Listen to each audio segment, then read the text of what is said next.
DepEd Vision.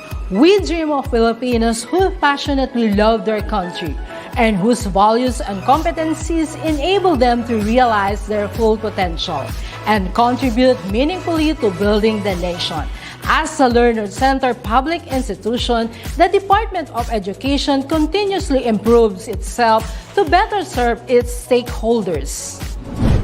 DepEd mission: to protect and promote the right of every Filipino to quality, equitable, culture-based, and complete basic education where students learn in a child-friendly, gender-sensitive, safe, and motivating environment.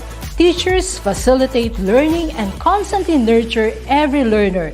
Administrators and staff, as stewards of the institution, ensure an enabling and supportive environment for effective learning to happen.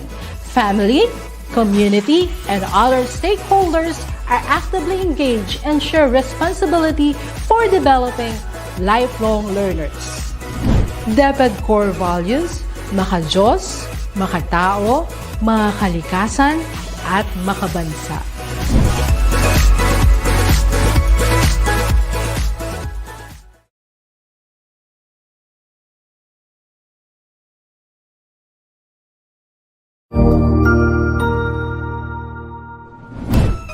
Isang masayang pagbati na may ngiti sa aking mga labi. Naghahanap ba kayo ng makakatuwang sa pagre-review ng inyong anak? Meron yan sa DepEd. Ang ETUlay online tutorial ay libre at handog ng ating kagawaran sa pangunguna ng OUA ICTS EdTech. Ito ay isang proyektong makatutulong sa mga mag-aaral, katuwang ang mga magulang o kasama sa kani-kanilang tahanan para masagutan at maunawaan ang mga modules. Hangad din ng programang ETUlay ang matulungan ang ating mga guro sa kanilang mga blended learning classes. Ang ating ETUlay ay mula kinder hanggang senior high school. Bukod sa academics, meron din tayong mga special programs gaya ng All is Wellness, Reading and Math Remediation, Storytelling, Mommy Tech Talks, Classes sa Gramatika, Speech Class, Financial Literacy, at marami pang iba. Pinalawig din ng ETUlay ang ating Alive program para sa mga mag-aaral mula grade 1 hanggang grade 3. Gayon din ay mayroon tayong ALS program at SPED tutorials na makasisigurong makakamit ng lahat ang inclusive education. May SPED hotline na rin para sa inyong mga katanungan patungkol sa special education. Kaya, subaybayan mula Lunes hanggang Biyernes, mula 9:00 ng umaga hanggang 7:00 ng gabi ang ating ETUlay. Sa ating pagtutulungan, maiaangat natin ang bawat isa. Ating itutulay ang pagkatuto upang di mapigil ang pag-aaral ng kabataang Pilipino. Itulay natin ito, sulong edukalidad.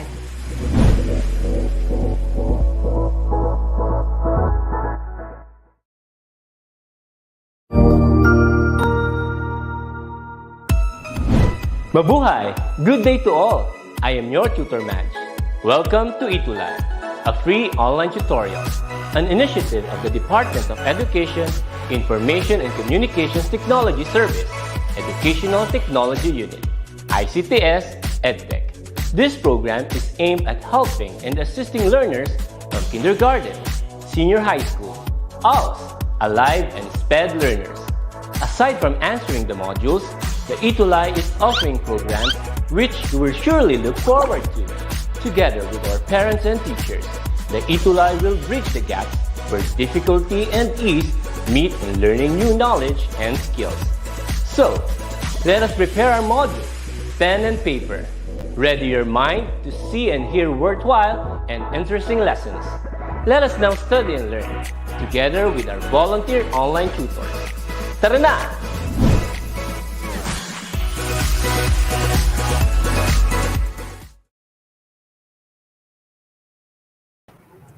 Hello! Magandang umaga po sa ating mga viewers, especially sa ating mga grade 12 learners. Happy Tuesday po, a happy and blessed Tuesday po sa ating lahat.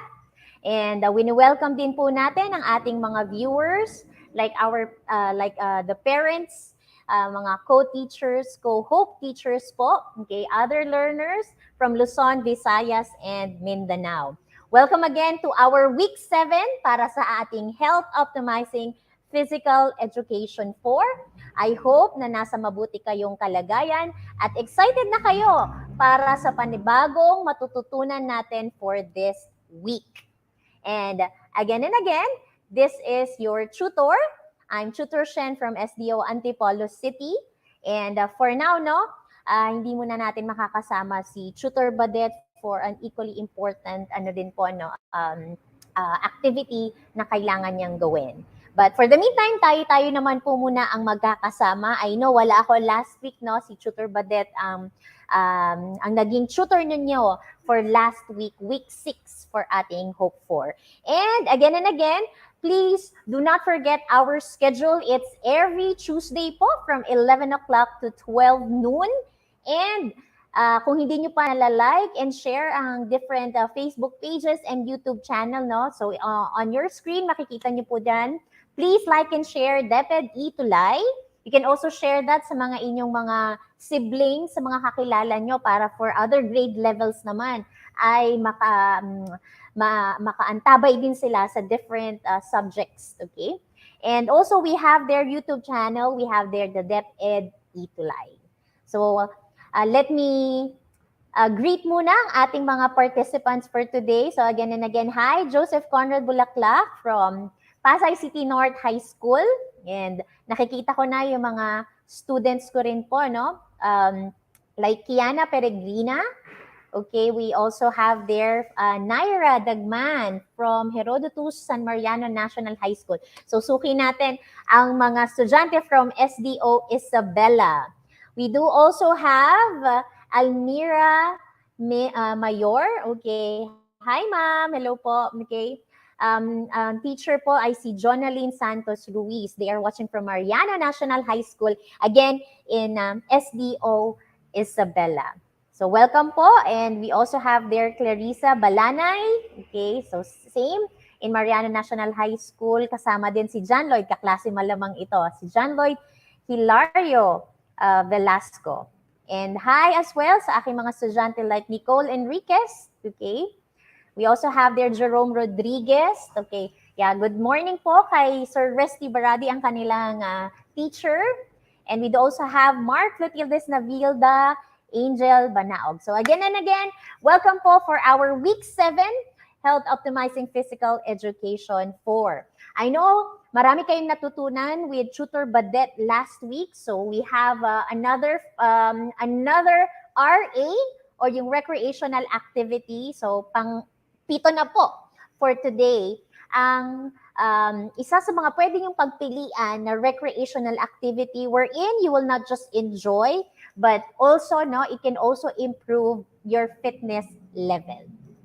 Okay, so before we move on to our lesson today, let's have our time for review regarding the discussion on week 6. Okay, so you can have your pen and paper. You can just write down your answers sa ating comment section. So lagyan nyo na din ng number. Sometimes yung mga intermittent connection,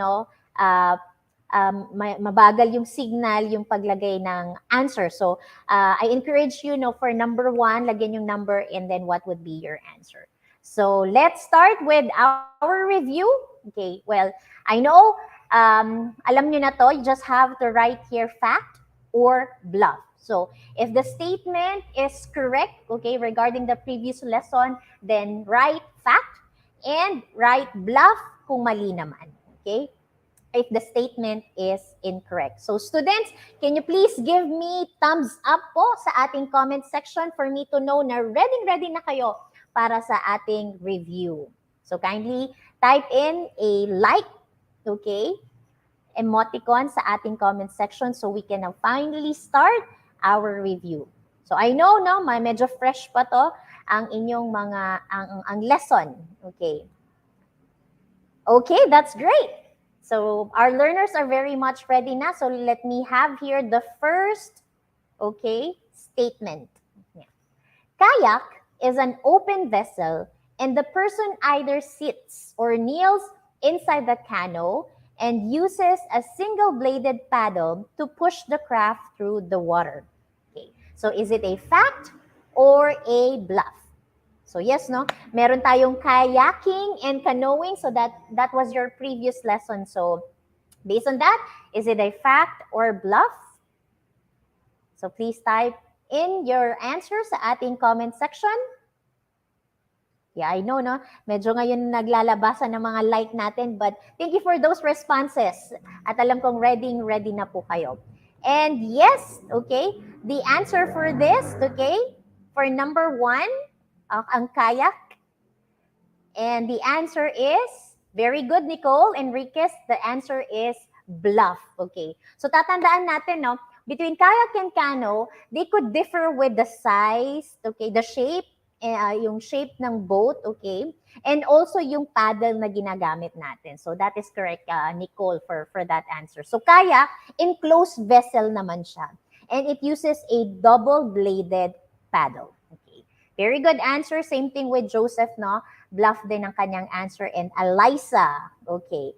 Good job. Good job, students. Now let's move on to question number 2. Canoeing and kayaking improves cardiovascular endurance, increases muscle strength, torso, and leg strength.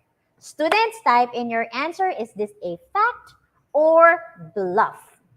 Okay, number 2 na po tayo. Lagay natin number 2. Is it a fact or bluff? So, analyzing yung kind of activity ng canoeing and kayaking, do you think it can improve your cardiovascular endurance, ang inyong muscle strength, yung torso ninyo, and even your leg strength? What is your answer? Please type in your answer. Okay. The answer is, yes, for number 2, yes, very good. Kessner, pakinggan, the answer is fact. So usually na as you paddle, no, hindi naman siya na alam natin kung gaano ka-wide and large ang mga water bodies natin, no, ang mga water resources natin. So in that case, if you keep on paddling, no, enjoying the scenery as well. Now, if it would take 30 minutes in an hour, no, that you keep on paddling, then it could increase your cardiovascular endurance. Muscle strength, so particularly, no, akala lang natin because we keep on yung pag sa paddle, no, yung ating mga upper extremities, yes, it could improve the strength of that. So particularly sa atin yan, sa torso. Then somehow ang leg strength kasama din because yun yung ano din natin, kumukuha din tayo ng energy, no? So hindi lang natin namamalayan kahit nakaupo tayo o naka-kneel tayo, we are also using our leg strength para mas mabigyan pa natin ng puwersa, okay? All right, as we keep on rowing or paddling. Okay?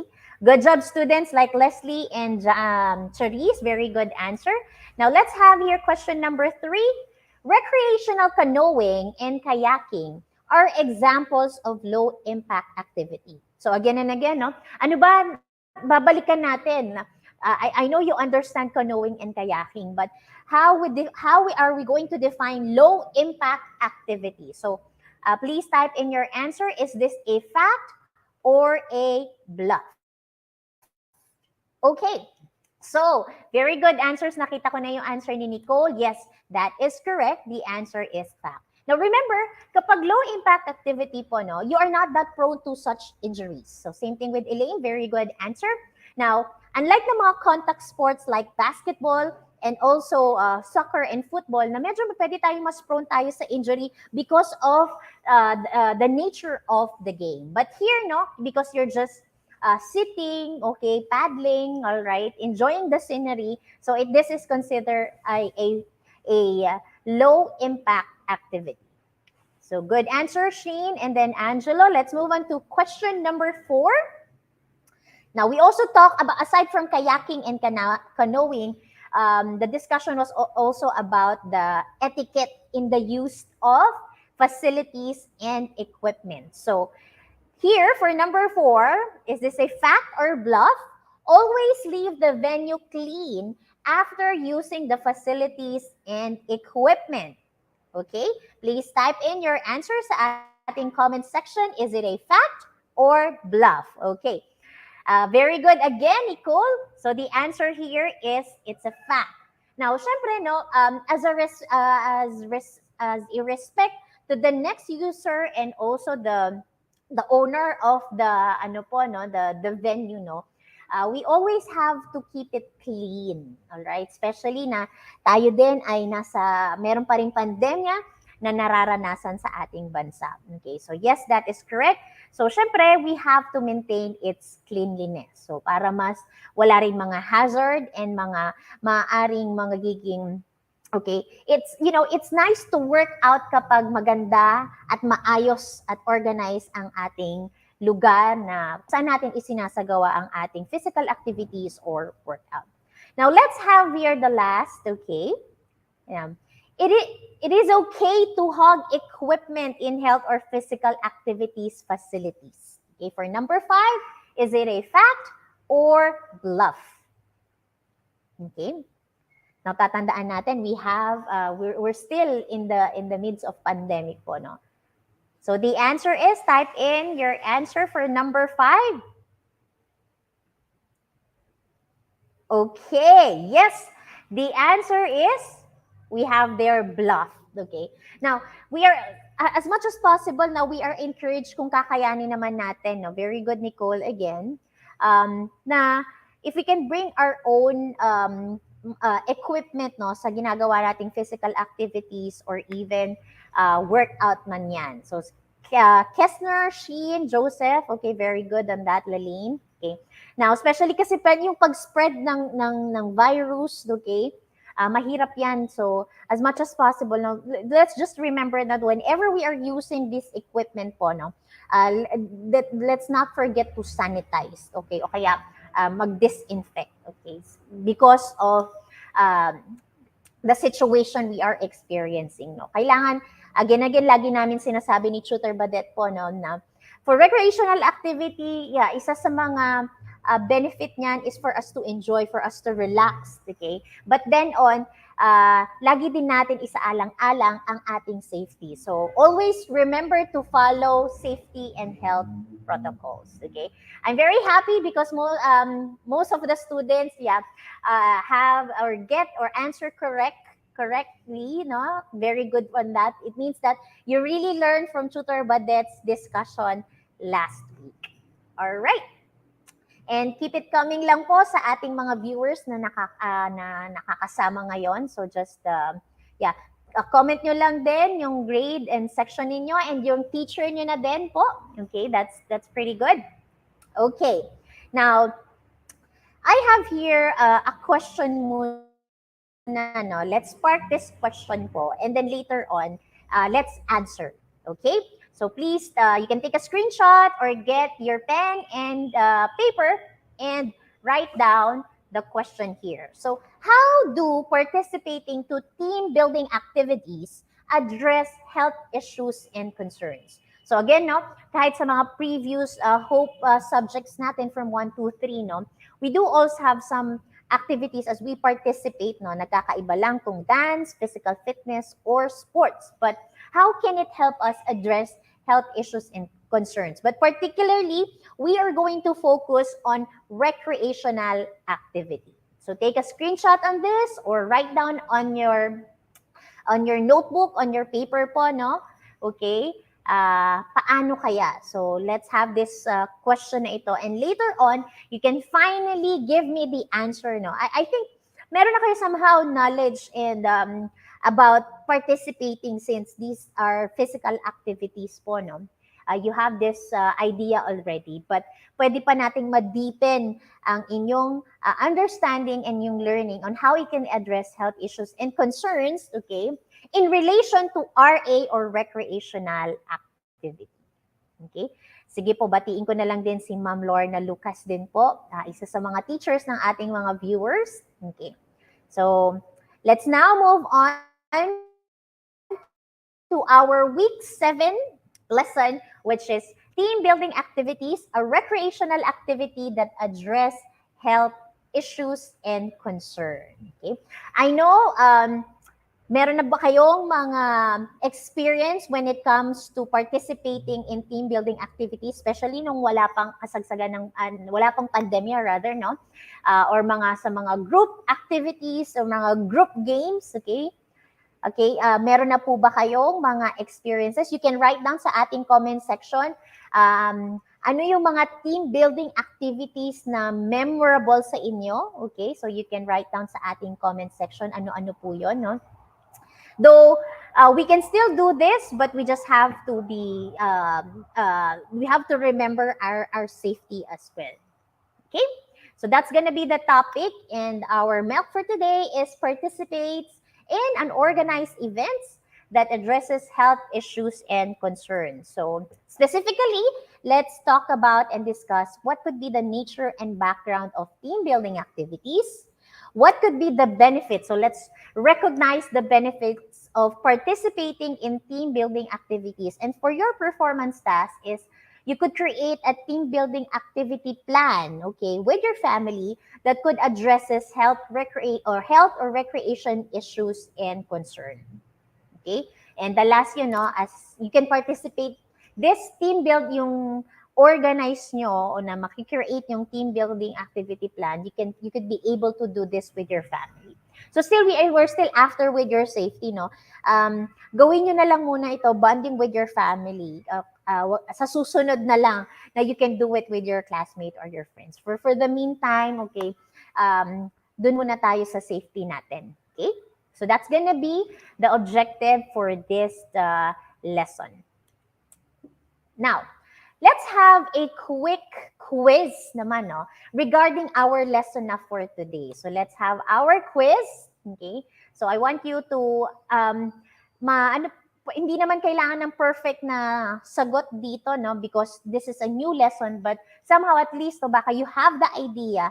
And then kung saan tayo mali, okay, let's take note yung mga mali natin. And along the way with our discussion, you can get what could be the right answer. Okay? Are you ready for our quiz time? Let's get started. So you just have to write down the answers sa ating comment section. So number 1, which of the following refers to an organized recreational activity that aims to promote unity, cooperation, and teamwork? Is it A, team building, B, team development, C, team effort, or letter D, team management? So type in your answer sa ating comment section. Ano ba yung organized recreational activity na yan that can promote unity, cooperation, and teamwork? Okay?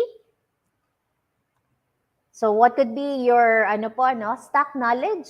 Okay? Okay. For Rose Ann, answer, yes, that is correct. We have there the team building.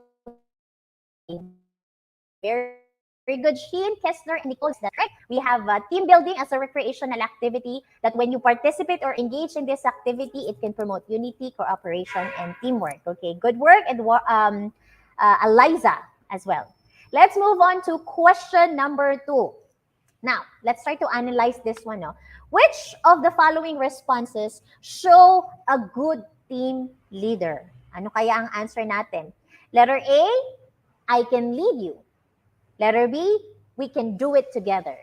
Letter C, they are better than us. Or letter D, I trust them. They can do it. Again, what could be a good response from a good team leader? Okay, so let's have here for number 2. Yes, Nicole, Rose Ann, and Kessner. Okay, very good. Mas maganda po na ang response natin as a team leader, no? We can do it together. So, let's move on to question number 3. So, may mga stages ng team development. Okay, what could be your knowledge on this? In what stage of team development members are started to socialize pa lang? Okay, is it A, forming stage, B, norming stage, C, storming stage, or letter D, performing stage?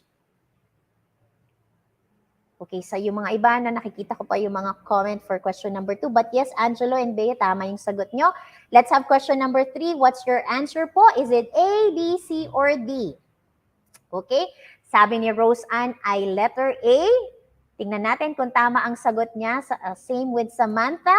Yes, that is correct. Okay? It's in the forming stage na nag-start pa lang ng socialization between the members of the team. Very good. Also, Charisse. Okay? Let's move on to question number 4. What team development stage represents where teams are experiencing conflict with each other? So, kahit naman sa mga every relationship, sa mga group na nobody is perfect, nagkakaroon ng mga conflict yan. So, is it A, the forming stage, B, norming stage, C, storming stage, or letter D, performing stage? Saan kaya? Experiencing conflict. Type in your answer. Is it A, B, C, or D? Okay, Nicole's answer is letter C. Okay. But then on, okay, baka kasi no, dahil conflict, we have there the storming stage.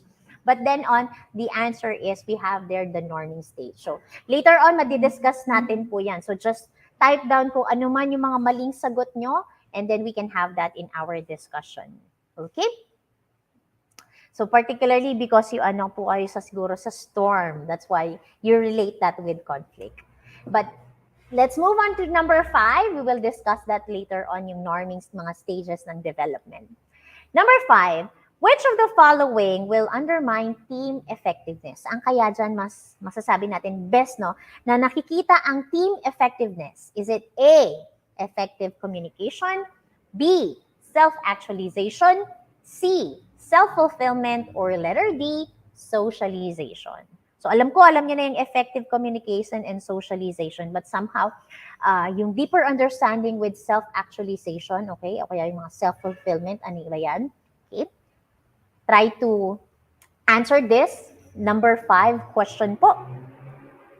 Okay, number 5. So sa iba, no, kay Sheen, letter D, kay Nicole, A, kay Gian, letter D, but here, no, ang team effectiveness, you can have there in self-actualization. Okay, so sa Maslow ng hierarchy no, ng needs na may self-actualization, meron din tayo when it comes to team building activities. So, yan po. Ang correct answer natin is letter B. So, take note lang ng mga maling answer natin at sa discussion natin later on para mas maintindihan po ninyo. Okay, so letter B is the answer. Let's move on to question number 6. Okay, let's have here a situation. You observe that one of your team member is quiet and do not interact with other member. So what will you do as a team member? Okay? So letter A, would you call a colleague and ask about the concerned member? Letter B, ignore your team member. Letter C, pull out and get the attention of the group.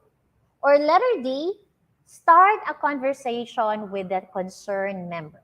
Try to analyze, no? As a team member, how could you show your support as well, okay, as a team member, okay, your concern.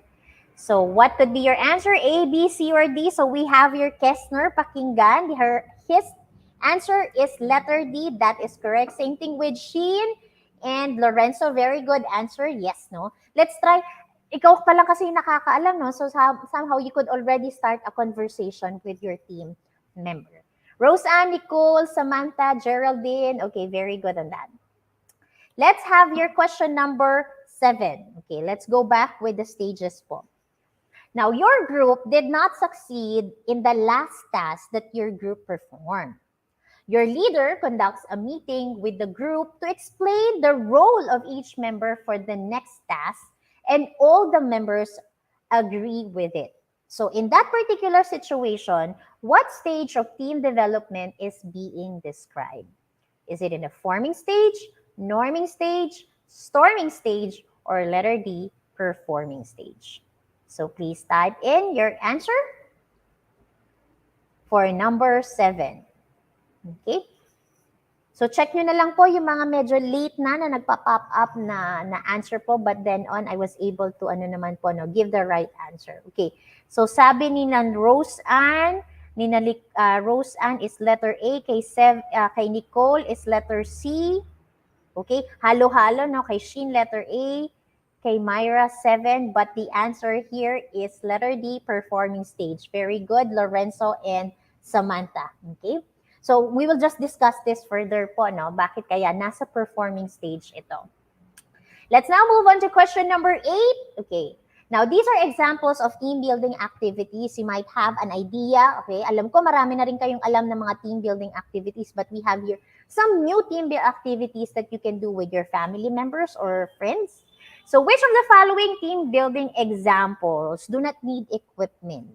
Okay. Saan kaya yon? Is it the guess what? Letter B, fox and squirrel. Letter C, everybody eat. Or letter D, extreme relay. So type in your answer sa ating comment section. Is it A, B, C, or D? Okay, for number 8, so medyo siguro you're not that familiar with the team building activities, okay? Wala pa akong nakikita. So sabi ni Lorenzo, it's letter D. Okay, Samantha. So various answer na from our participant. Kay Geraldine naman, guess what? Okay. All right, so more of D and letter A. But actually, the answer is letter A. Sa mga nakapagsagot ng letter 8, we have their guess what. But let's just describe yung mga nature ng mga team building activities na ito later on. But at least, no, you could already learn something dito pa lang sa ating quiz time. Let's move on to the 9th question.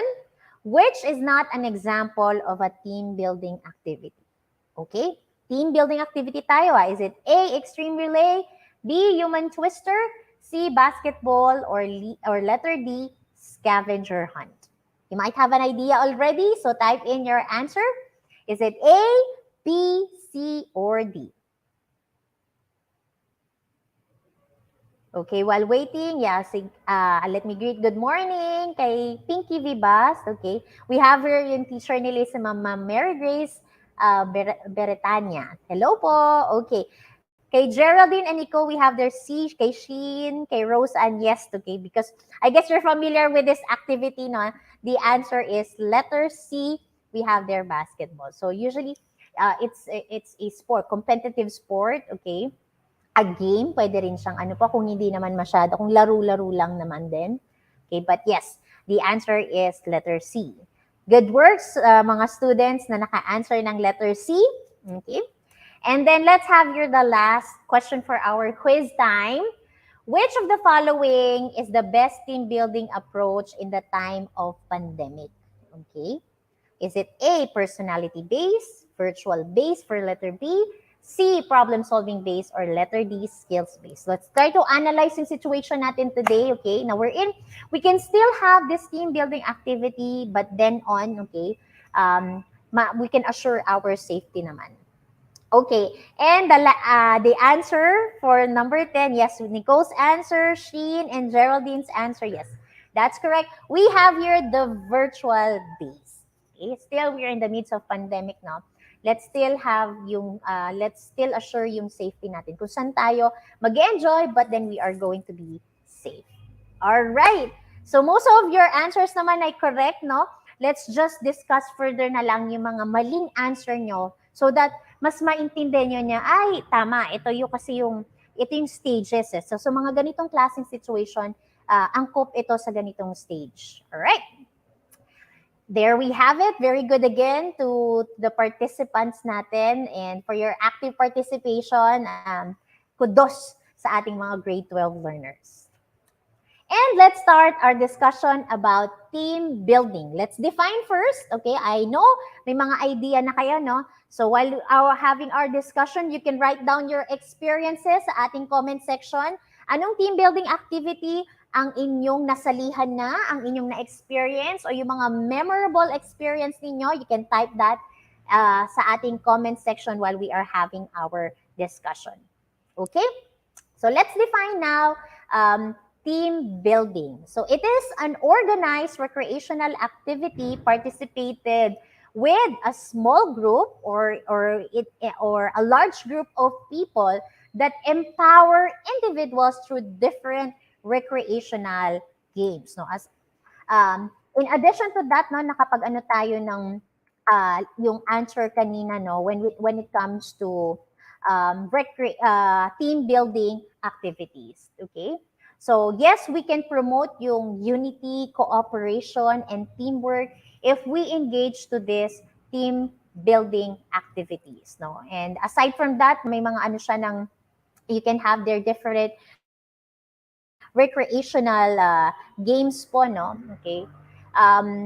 This can, this can be an avenue that brings individuals together. Okay. Kasi meron yung collaboration. And with team building, it would really unite each individual towards kung ano man yung goal or objective ng inyong team or group. Okay? So that is the meaning of team building. Now, meron tayong tinatawag na team management. This is a process of learning to work together effectively. Now, as a group, though we have individual differences, we have different skills, okay? Wherein, meron naman tayo, no, as we manage our team, no, we can work efficiently, productively, and effectively as we try to achieve our common goal. Okay, so we have there the team management. Okay? So, actually, yung mga team management, we also have here team development. Okay? All right? As we manage the team po, no, as we develop our team as well, meron tayong tinatawag na stages of team development. This is from master class po, no, wherein they stated that team management, okay, the development of a team, as they work together effectively, kasi there is a research, no, that shows or that shown ang mga teams, they go through mga stages, okay, during yung pag-develop ng team, okay. Meron din, according to Bruce Stockman, isa siyang educational psychologist, and he was able to identify naman yung mga 5 stages, okay, wherein ang isang team, they most often or they experience this one, okay, para mas maging high-performing ang kanilang grupo. Okay? And we have here, ayan no, unang-una is yung forming stage na tinatawag natin. Pag sinasabi nating forming stage, okay, kagaya ng, nakakita na ako ng mga correct answers earlier, that is correct. This is the stage wherein, ito pa lang yung, you getting to know each other. So this would be a period of orientation, and you get acquainted with the different members of your group. So that is the forming stage. From the word, you're just still forming. Next one is yung tinatawag nating storming stage. Okay? Ang storming stage, ito yung sinasabi nilang most difficult and critical stage to pass through. Kasi ito yung mark ng mga may conflict and competition as individuals, okay? Wherein, syempre, getting to know pa lang kayo, ngayon na nakikita, ano yung mga personalities ng bawat isa, no? Na wherein, ang team performance nyo, it would affect, okay, or somehow madi-decrease yung performance ng team, no? Okay, or maging it would result to unproductive activities in case na may mga conflict, okay, na nararanasan, or sometimes, no, kasi you're not used to, hindi mo pa naiintindihan mismo yung pinaka-personality, okay, ng inyong mga team members. Next, we have here the norming stage. Okay. So in this stage, okay, the team gets through the storming stage na, wherein yung conflict, kahit pa paano na-resolve nyo na siya, okay? Dahil medyo nagkapalagay ng loob, mas ano nyo na yung personalities ng iba, tansyan nyo na yung mga timpla ng mga ugali ng inyong mga team members, okay? So in the norming stage, na-surpass nyo na yung mga individual differences, and somehow, nade-develop na yung, halimbawa, consensus develops around with whom the leader or leaders are, okay? Yung mga roles ng bawat members, naintindihan natin yan. And sabi ko nga, yung interpersonal differences na, you were able to resolve that. Okay? So, kaya kahit pa paano, no, mas nagiging united na kayo. And syempre, with that, mas nag-i-increase na yung performance ng inyong team. Excuse me. Next one is we have there the performing stage. Okay?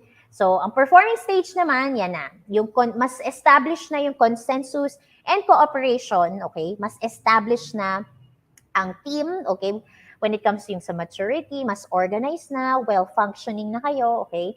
Kumbaga, mas stable na yung organisasyon ninyo, yung grupo ninyo. And mas nararamdaman na yung commitment, okay, ng mga members, okay, as you reach yung mission o yung goal ng inyong team. Okay? So, although may mga problems and conflict man yan, okay, you could be able to deal with those conflicts that may arise within your team. And the last, okay, stage na sinasabi is the adjourning. Yung adjourning stage na yan, ito na yung most of the team na kumbaga you were able to accomplish, successfully you were able to accomplish yung goal, yung objective ng inyong grupo or ng inyong organization. Wherein, this could emphasize yung wrapping up ng final task, okay? Mas nado-document, mas nakikita nyo na yung effort and results, okay?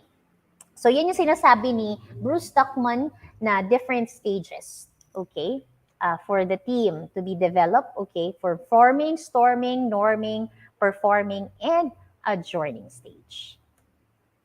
Now, I have here some of examples lang naman ng team building activities, but I know you have here you can write down, no? You can still write down sa ating comment section ano-ano yung mga team building activities na na-experience nyo before and ano yung memorable sa inyo.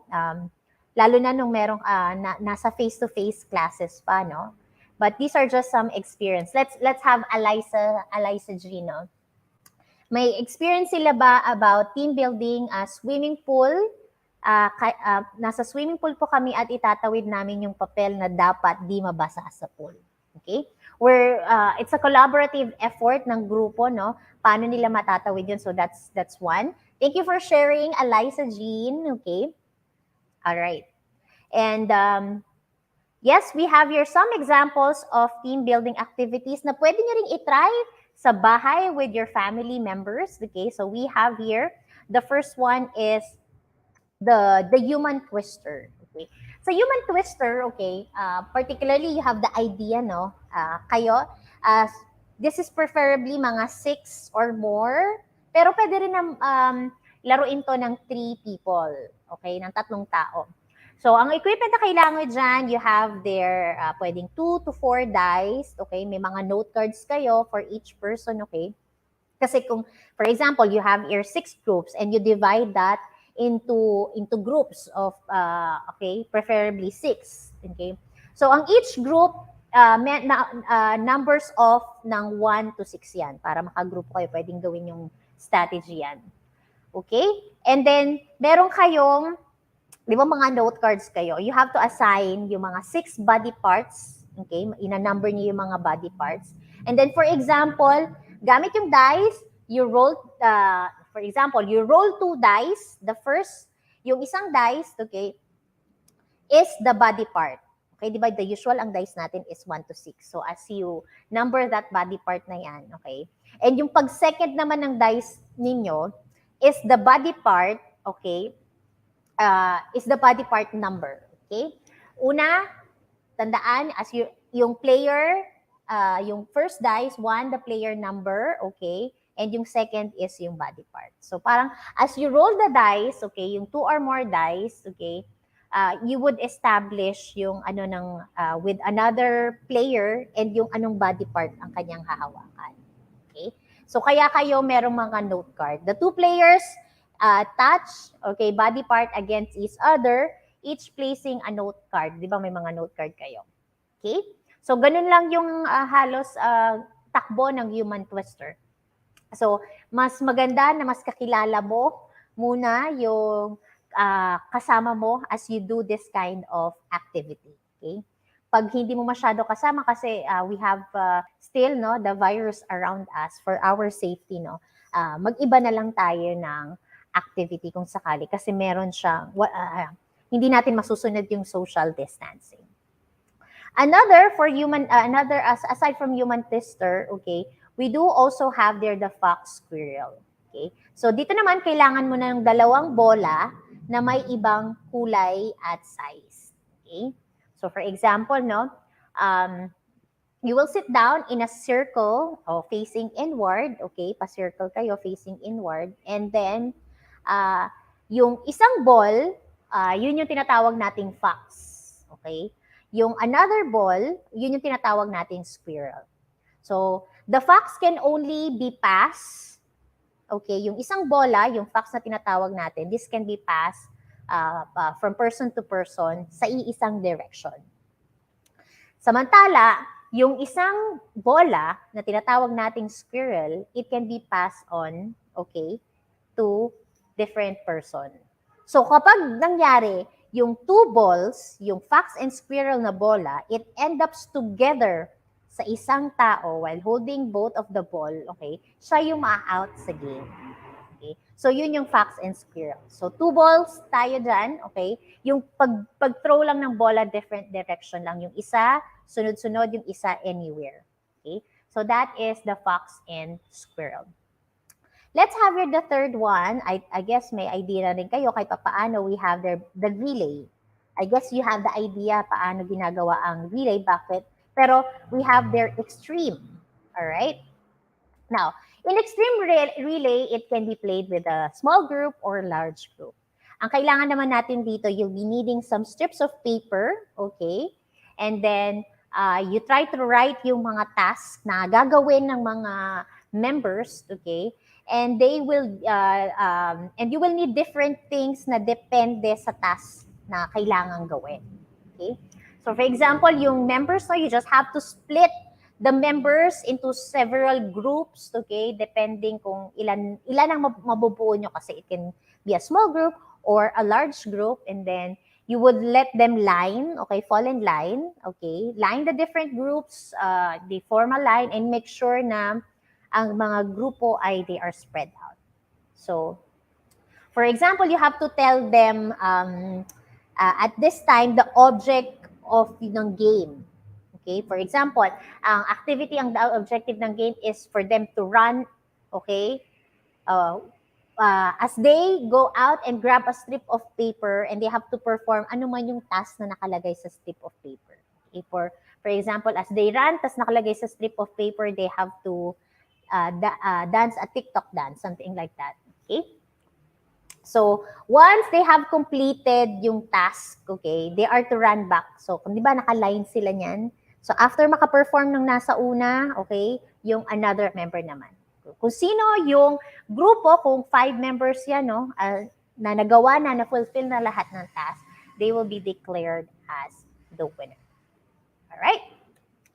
Another one, we have here the everybody's it. Okay? So this can be usually mga pag-perform ng mga large, it's a game for a large group of people. Okay? Pwedeng gumamit ng mga cones to mark off ng mga boundary, no? May mga cones na, no, para malaman natin yung mga dapat lang pinupuntahan, saan lang dapat, okay? That will accommodate your group so they can have room to run. So usually kailangan to ng malaking space din actually. So, you just have to set a boundary na kung saan magsistay ang mga different members, okay, para sila ay makatakbo.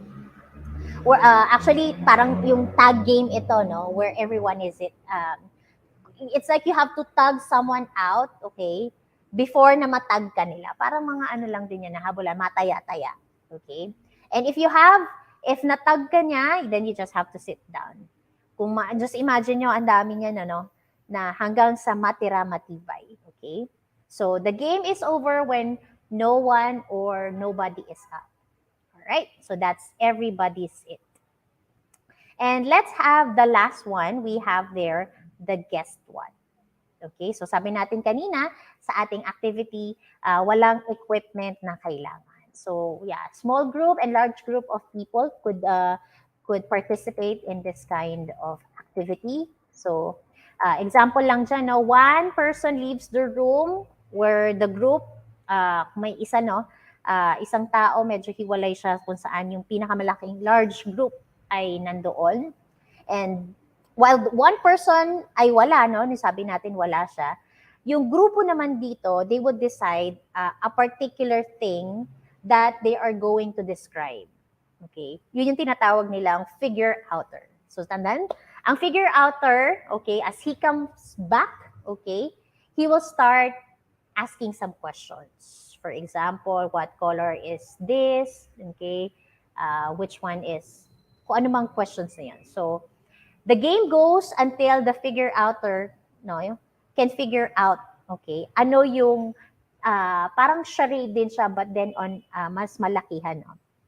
Okay, so those are examples of team building activities. These are just some examples. No? I know you have several team building activities, no, wherein it uses different equipment, okay, wherein collaboration, unity, yung mga mag-strategize kayo, okay, kahit papel lang yan, yung iba, for example, gumagamit ng mga straw, okay, pataasan man yan, alright, okay, and then the group, mga strips of paper, for example, okay, wherein you can, alam ko maraming sa mga students din natin na napaka-creative nila with some of the materials, they could create such games wherein they enjoy it together in a group.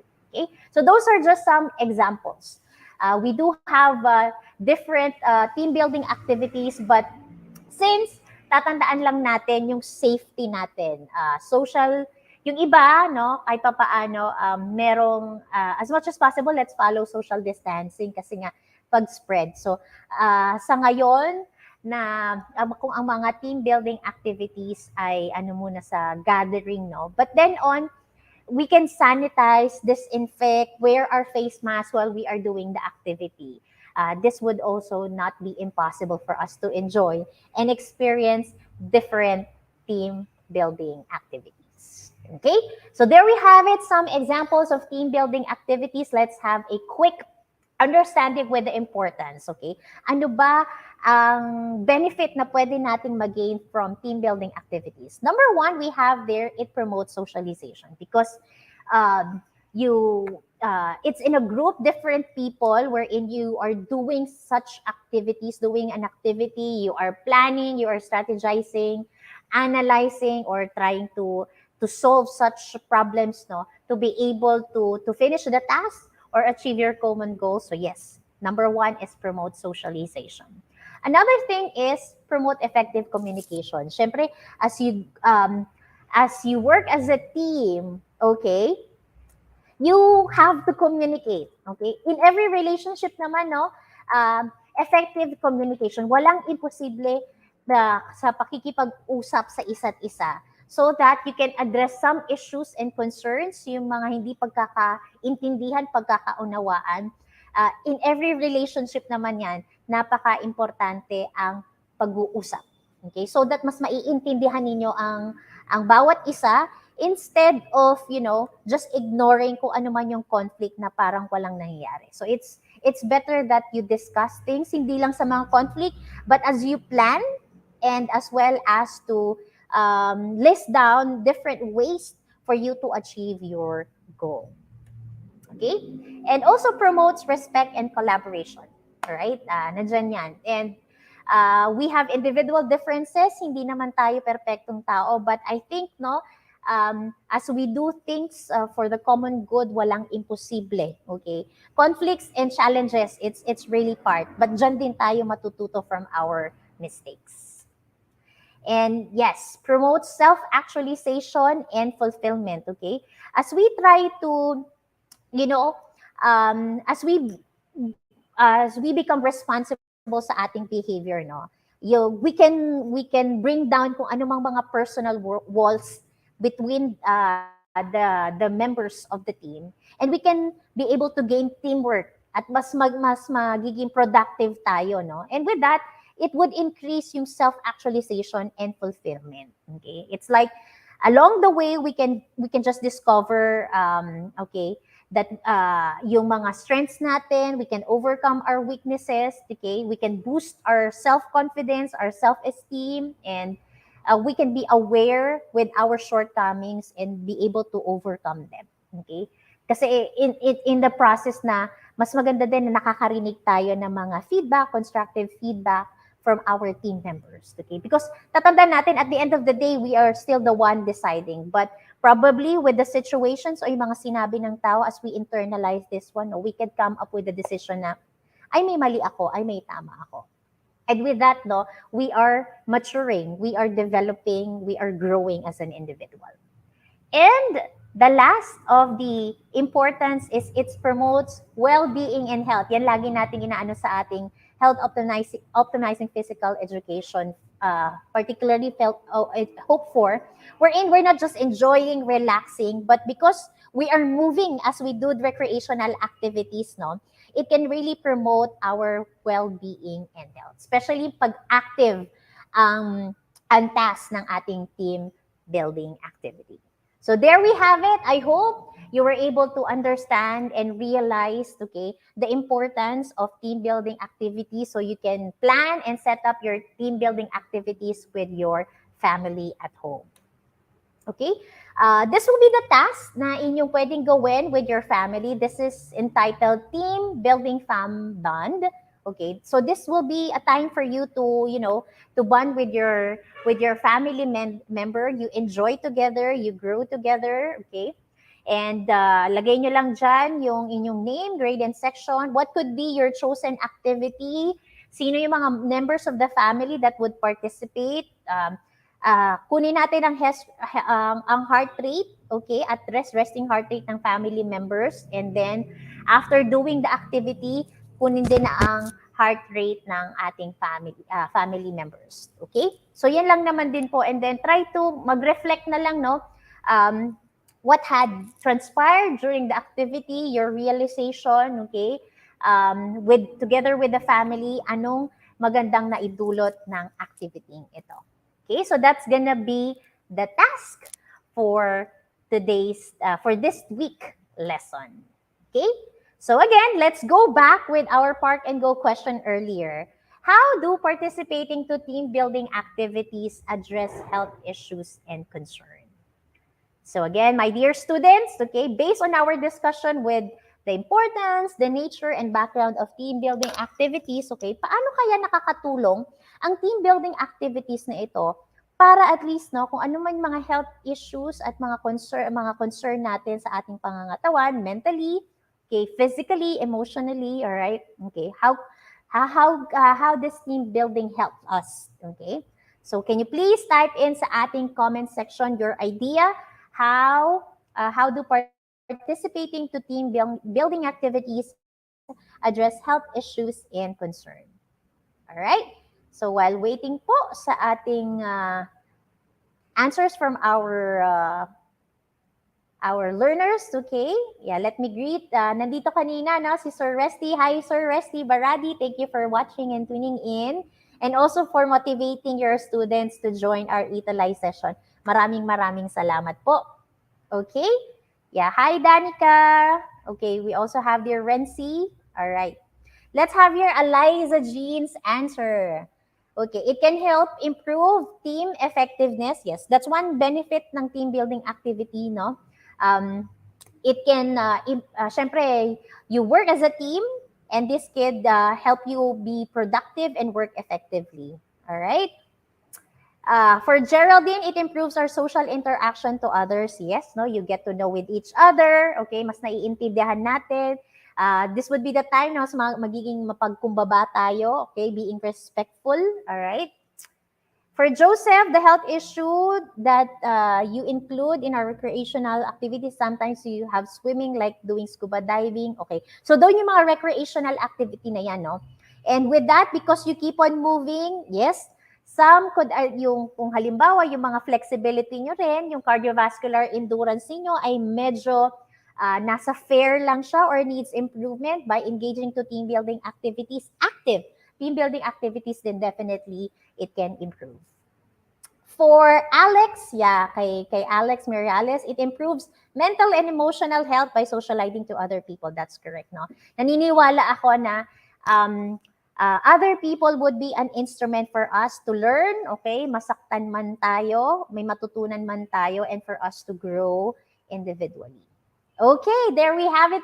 Thank you, students, for giving those answers. So, kay Eliza din to motivate. Yes. I'm very happy to read all your answers, even kay Nicole, no, participating to team building activities, help other people to work together, okay, motivate, and individual to socialize and communicate to other people. Okay, yes, it helps you to be physically active. All right, congratulations for your wonderful answers. I'm very happy. I feel and I know that you are learning a lot from our today's lesson. Okay, so again and again, thank you for participating for our week 7. For your comments and suggestions, please do email us at edtech@deped.gov.ph. And once again, this is your ETUlay tutor for Hope for, Tutor Shen. See you again next week, and may I leave this this quote. There is a great power when a group of individuals with similar interests gets together to work toward the same goal. So nothing is impossible if we collaborate, we have unity as we achieve our goals in life. Thank you so much for tuning in. And next week again, we have our week 8. Tuloy-tuloy lang po tayo sa pag-like and share. And let's have our week 8 lesson next week. Keep safe, everybody. God bless everyone.